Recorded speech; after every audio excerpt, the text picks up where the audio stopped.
La confiance en soi par Jessica Michaud. Je dédie ce livre à mes parents et mes amis. Sans eux, ce serait beaucoup plus difficile de bâtir ma confiance. Salut journal! C'est moi Isabelle. Oui, ça fait longtemps que je n'ai pas écrit. J'ai maintenant 14 ans et je commence à nouveau l'école dans 8 jours. Ça fait déjà presque 2 ans que je n'ai pas fréquenté l'école. Je t'ai jamais dit, mais j'ai eu un accident de voiture 2 ans passés. Malheureusement, malgré plusieurs opérations, j'ai dû subir une amputation de ma jambe droite suite à une infection. Ce qui me fait peur depuis, c'est de montrer ma jambe artificielle. Aucun ma famille, personne n'a vu ma jambe. J'ai vraiment honte car je me sens tellement différente des autres. Je suis aussi très inquiète de me faire ridiculiser. Je n'ai vraiment pas hâte de recommencer l'école. Mais je dois affronter ma peur éventuellement. Aujourd'hui, j'avais un rendez-vous avec ma physiothérapeute. Celle-ci m'a demandé pourquoi je portais des culottes longues en cette journée si chaude. La météo avait même prédit une vague de chaleur.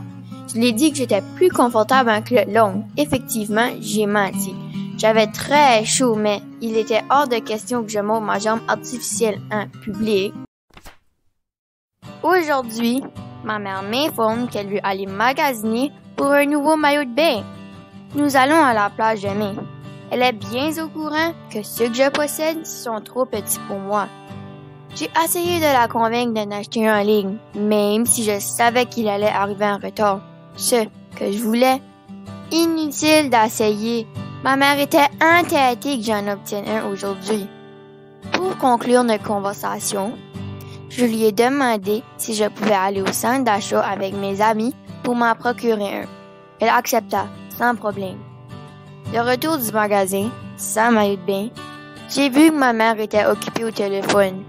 J'ai donc profité de l'occasion pour me sauver dans ma chambre. Lorsqu'elle a cogné à ma porte plus tard en soirée, j'ai fait semblant de dormir. Je dois par contre me trouver une excuse pour ne pas me baigner demain. Je n'aime pas mentir, mais je ne peux pas imaginer me promener sur la plage en maillot de bain. Il est hors de question. Dès notre arrivée à la plage, j'ai demandé à ma mère si je pouvais aller prendre une marche sur le bord de l'eau afin de ramasser des coquillages. Elle a accepté, sans problème. Je voulais éviter qu'elle me demande d'aller me tremper dans l'eau avec elle et mon frère.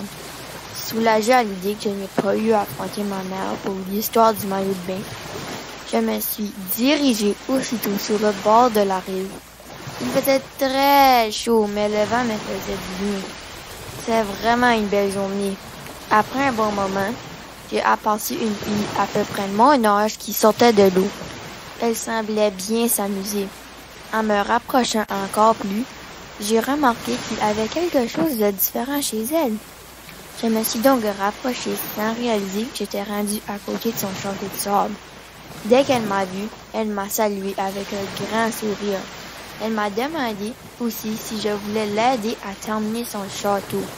J'ai accepté avec un signe de tête, mais je n'ai pas réussi à lui dire un seul mot. Je me suis assise à côté d'elle. Nous nous sommes présentés, une et l'autre. Cette fille se nomme Lydia. Elle a 15 ans. Elle est en vacances avec sa famille et aujourd'hui, c'est sa dernière journée avant de quitter chez elle. Tout en jasant avec elle, Lydia a remarqué que je regardais toujours son abdomen. Sans plus tarder, elle m'a expliqué que ça fait déjà 3 ans qu'elle a cette poche. Pendant un certain temps, elle avait très honte de ça. Par contre, elle a su réaliser qu'elle n'aimait pas la vie qu'elle vivait. Elle a donc décidé de sortir de sa maison, même si elle savait qu'elle risquait de se faire juger. Cette maladie était la colostomie. Elle m'a expliqué avec aise sa maladie et semblait bien accepter sa nouvelle réalité. Après un bon moment, j'ai pris le courage de partager mon accident de voiture ainsi que l'amputation de ma jambe. Je lui ai avoué ma honte envers moi-même. Elle m'a dit que je devrais pas avoir honte. Elle semblait bien accepter sa maladie et ses mots m'inspirent. Confiance en me faire comme elle. Je me suis mise à penser comment je pourrais vivre autrement. Et si je pouvais m'habiller sans toujours cacher ma jambe? Je pourrais apporter des culottes courtes, des jupes, des maillots de bain. Cette idée me soulage beaucoup, mais en même temps, ça me fait peur. Aujourd'hui, j'ai été au resto pour souper avec ma famille. Je n'arrêtais pas de penser à la conversation que j'ai eue hier avec Lydia. En songeant de conversation, j'ai observé comment il y avait beaucoup de gens qui m'entouraient ayant divers handicaps. Par exemple, j'ai vu un homme qui était aveugle, assis avec son chien guide. Je voyais également une fille qui était en chaise roulante. À ses côtés, un monsieur âgé portait un appareil à ses oreilles. C'était sûrement pour mieux entendre. Oui, je constate qu'il y a des différences partout dans le monde. Les mots d'encouragement de Lydia me résonnent très fort dans mon cœur. Je crois que je devrais plutôt me concentrer sur mes forces et non mes limites. Un sentiment de reconnaissance m'envahit soudainement en pensant à ma famille et mes amis qui m'apprécient telle que je suis. Une de mes meilleures amies, Claire, m'a invitée à une soirée pyjama avec mes deux autres amies, Vanessa et Louis. J'hésite car je n'ai pas participé à aucune rencontre sociale depuis mon invitation. De plus, personne de mes amis n'a vu ma jambe artificielle. Je risque donc de m'exposer à elles. Vont-elles me rejeter à cause de ceci? Vont-elles rire de moi? L'idée me fait très peur, mais je suis vraiment tannée d'avoir peur. Je songe quand même d'y aller. Soulagement total. La soirée pyjama s'est bien déroulée.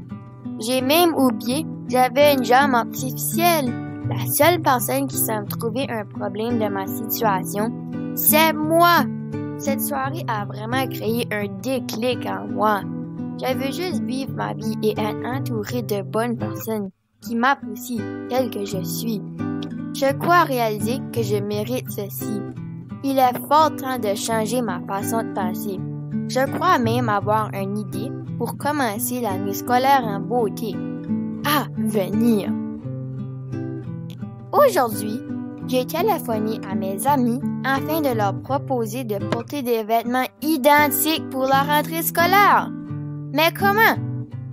Un jeu courte! Et oui, ma jambe artificielle sera exposée. Mais pis, malgré mon stress, je n'ai rien à perdre. J'ai déjà tout ce qu'il me faut et je suis prête à oser vivre autrement. Hein? Ce matin, malgré la peur que je ressentais, il avait une nouvelle émotion qui était présente. Un sentiment de confiance. La journée s'est très bien déroulée. Oui, il y avait des élèves qui me regardaient et me posaient des questions, mais ils ont vite passé à autre chose. J'ai réalisé que ma situation ne dérangeait que moi finalement. Avoir confiance en moi est bien plus important que d'attacher à l'importance à ce que les autres pensent. Il faut apprendre à accepter nos forces et nos limites. N'oublie surtout pas, tu es magnifique comme tu es. Jessica Michaud, élève de 6e année, école élémentaire Sacré-Cœur, Grand Sault, Nouveau-Brunswick.